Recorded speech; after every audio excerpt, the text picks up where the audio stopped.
और जब मैंने ये शुरू किया था तो बहुत लोगों ने कहा कैसी बात कर रहे हैं, ये मुमकिन ही नहीं है, ये देश जो है सोया हुआ है, युवाओं को इसमें कोई मतलब ही नहीं है, युवा जो है बहुत ही भौतिकतावादी है, वो किसी ऐसे मुद्दे पे आपके साथ नहीं आएगा। मैंने उस वक्त भी कहा कि युवाओं के बारे में जिन लोगों की राय यह है कि ये युवा सबसे बेकार है, कुछ करना नहीं चाहता, मैं तब भी ये मानता था, आज भी ये मानता हूं कि इस देश में युवाओं को अलग अलग संगठनों ने, मैं किसी को दोष नहीं दे रहा, किसी का नाम नहीं ले रहा, लेकिन मैं ये मानता हूं इस देश में युवाओं को राजनीतिक दलों ने अपनी राजनीतिक गद्दी पाने के लिए इस्तेमाल किया। सत्ता से पहले कुछ नारे लगाए, सत्ता में आने के बाद नारे बदल गए। लेकिन मैं ये कहता हूं कि आज के युवा को, वो किसको वोट दें, किसको वोट नहीं दें, किस पार्टी में जाएं, मुझे उसमें कोई इंटरेस्ट नहीं है। लेकिन मैं ये मानता हूं कि आज के युवा को सच बताइए, उसे भावनात्मक तौर पे इमोशनल करके मूर्ख मत बनाइए। अपने एजेंडे को साधने के लिए उस युवा के कंधों पे बुढ़ापे की लाठी को मजबूत मत कीजिए। सत्ता के गलियारे तक पहुंचने के लिए उस युवा की पीठ का इस्तेमाल मत कीजिए। और युवाओं को भी यह समझ आना चाहिए कि हमें राष्ट्र बनाना है या राज्य की सरकारें बनानी है। सरकारें बनती हैं, बिगड़ती हैं, उसमें आपकी एक भूमिका इतनी हो सकती है, लेकिन आप राष्ट्र के निर्माण में लगिए।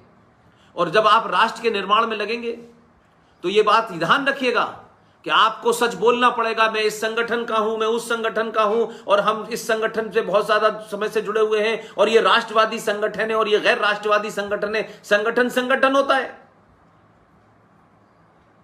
वो आपकी मर्जी है, लेकिन सच बातों को सच कहने की हिम्मत रखिए। और ध्यान रखिए, सच को समझने में समय लगता है।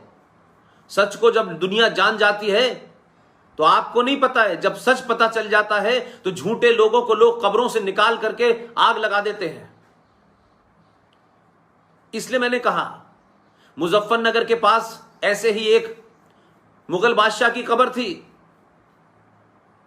जब उन लोगों को पता चला कि उनके नेताओं के साथ क्या किया, आपको यकीन नहीं मानिए, लोगों ने उस कब्र को खोदा, चाहे वो सिंबॉलिक ही था, और उसमें जो भी कुछ उन्हें मिला उसमें आग लगा दी।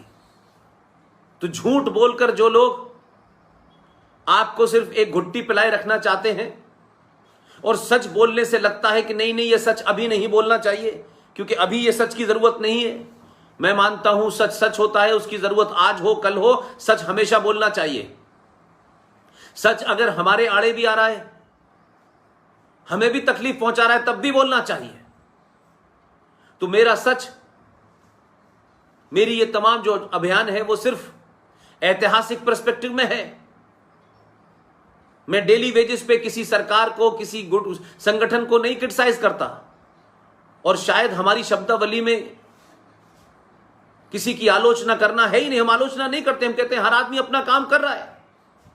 लेकिन आप जिस दौर में पैदा हुए हैं, उस दौर में जब किसी जमाने पूरे एक मोहल्ले में टेलीफोन नहीं हुआ करता था, आज आपके अपने घर में 5 टेलीफोन हैं, और आपके हाथ में वो एक ताकतवर हथियार है कि आप पुष्पिन साहब को सुने, जीडी बख्शी को सुने, आरएसएन सिंह को सुने, ललित अंबरदार को सुने, सुशील पंडित को सुने, अंकुर शर्मा को सुने, कैप्टन सिकंदर रिजवी को सुने, प्रोफेसर कपिल कुमार को सुने, सुशांत सरीन को सुने, विक्रम सिंह साहब को सुने, सबको सुने। लेकिन यह जरूरी नहीं है कि इनकी प्रतिबद्धता किसके साथ है, किसके साथ नहीं है, लेकिन इन सब के मूल में राष्ट्र है। राष्ट्र मजबूत होगा तो दिल्ली में सरकार जो बैठेगी वो राष्ट्र के तोड़ने वालों के खिलाफ, इस राष्ट्र को कमजोर करने वालों के खिलाफ सख्ती से कार्रवाई करेगी, क्योंकि उसको पता है कि उसे गद्दी पे उन लोगों ने बिठाया है जो राष्ट्र के तोड़ने वालों के खिलाफ हैं और राष्ट्र के निर्माण करने वालों के साथ हैं। लिहाजा 35 पे हटा, 370 हटी। इसी तरीके का एक जघन्य अपराध हुआ है भारत के संविधान में। उसका सहारा लेकर के झूठ बोला गया। न वो संविधान में है, न संविधान में उसका जिक्र है, लेकिन उस वक्त के सत्ताधारियों ने एक मूर्ख बनाया आपको, क्योंकि आप भी लापरवाह थे, हम सब लापरवाह थे। हमने सोच लिया था कि कोई सरकार आ गई है, अगर वो अत्याचार हम पे कर रही है तो अब हमारे पास कुछ नहीं है। ऐसी सरकारों को आपने कभी जड़ से समाप्त करने की कोशिश नहीं की। आपने भी अपनी ये जिम्मेदारी समझ ली कि हमने वोट दे दिया है, अब सारा काम सरकार का है। सरकार का काम कुछ नहीं होता।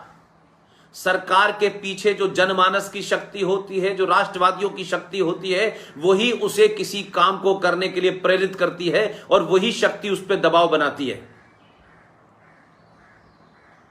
लिहाजा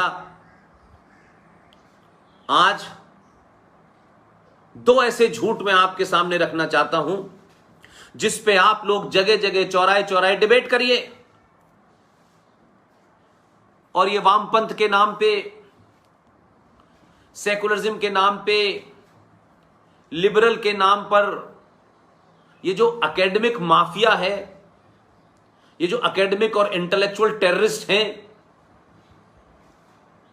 ये जो झूठ बोल बोल कर हमारी पीढ़ी को जिन्होंने गुमराह किया, लेकिन आज आपके गुमराह होने का कोई कारण नहीं है। मेरे युवा साथियों, मैं मानता हूं कि आपके बुजुर्गों से, मेरे बुजुर्गों से, मुझसे भी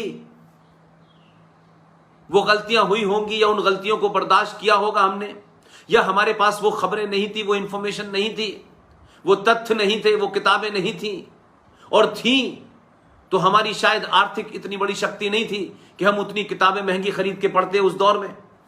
लेकिन आज किताबें भी मौजूद हैं, पीडीएफ फाइल में भी मौजूद हैं, विकिपीडिया पे भी मौजूद हैं, गूगल पे भी मौजूद हैं, और आपके पास एक ऐसा हथियार है कि आप उसको सेकंडों में पकड़ सकते हैं, पढ़ सकते हैं। लिहाजा आज जो कुछ जघन्य अपराध पिछले 70 सालों में भारत के संविधान में हुए हैं, भारत के बहुसंख्यक समाज के साथ हुए हैं, भारत की सनातनी हिंदुओं के साथ हुए हैं, जो झूठ उनके साथ बोला गया है, उस झूठ को सच मानने के लिए आपको इतना प्रेरित कर दिया गया कि कभी आप उससे निकल ही ना पाए। लेकिन जब आपको सच्चाई पता चल गई है या चल रही है तो पूरी ताकत से उसका प्रतिकार करिए। आप इस गलतफहमी के शिकार मत होइए कि ये किसको बुरा लगेगा, किसको अच्छा लगेगा। आपके मूल में अगर राष्ट्र है तो राष्ट्र को अच्छा लगना चाहिए। किसी संगठन को बुरा लगेगा तो लगता रहे, और एक बार नहीं 100 बार लगे, मुझे कोई फर्क नहीं पड़ता है, और यही आपको नहीं पड़ना चाहिए, क्योंकि आप इस राष्ट्र के प्रति जिम्मेदार हैं। आप किसी संगठन के प्रति जिम्मेदार नहीं हैं, और कोई संगठन राष्ट्र से बड़ा नहीं हो सकता, क्योंकि आने वाली पीढ़ियां, क्योंकि हम अपने बुजुर्गों को जो जब बुरा भला कहते हैं कि हमें कैसे झूठ बताया गया कि सारे धर्म बराबर हैं, ये भाईचारा, ये हिंदू मुस्लिम सिख ईसाई, ये गंगा जमुना तहजीब, ये जो पाखंड फैलाया गया, उस पाखंड के कारण इस देश का बहुसंख्यक समाज अपने मूल्यों से, परंपराओं से, अपने आदर्शों, अपनी संस्कृति से, अपनी सभ्यता से एकदम उसे दूर कर दिया गया।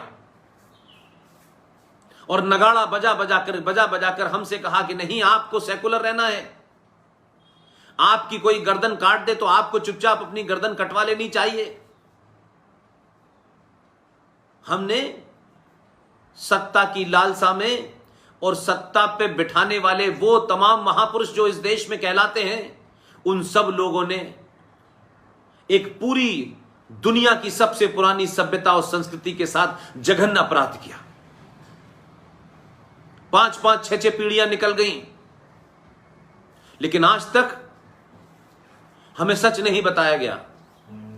और अब सच पता चल रहा है तो ऐन कैन इस बात की कोशिश हो रही है कि उनको जिन्हें सच पता चल गया है, आज उनको नए तरीके से मूर्ख बनाओ, नई बातें करो। और ये बात कोई आपके दुश्मन या इस राष्ट्र के दुश्मन नहीं, बहुत सारे ऐसे लोग भी हैं आपके साथ में जिन्हें आप समझते हैं कि वही सब कुछ है, वही आपसे झूठ बोलना शुरू कर देंगे।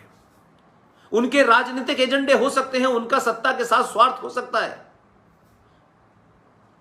लेकिन यह सत्ता भी चाहती है कि बहुसंख्यक समाज जो है सच बोले, चिल्ला चिल्ला के बोले, ताकि वो भी दुनिया को बता सकें, ताकि वो भी जब कानून बनाएं, जब फैसले लें, तो बताएं कि इस देश के 100 करोड़ सनातनी हिंदुओं के साथ जो जघन्य अपराध इतिहास में किया गया है, संविधान में किया गया है, कानूनों में किया गया है, संसद में किया गया है, सड़क पे किया गया है, आज अगर लोगों को पता चल रहा है तो उसमें बदलाव करने के लिए सत्ता भी चाहती है कि उनके ऊपर जन आंदोलन से दबाव बने और वो भी समाज में ये कह सकें कि हम इस दबाव के सामने झुकेंगे, क्योंकि ये दबाव राष्ट्र निर्माण के लिए है, सच बात कहने के लिए है। ये किसी पार्टी, किसी व्यक्ति विशेष, किसी विचारधारा के खिलाफ नहीं है।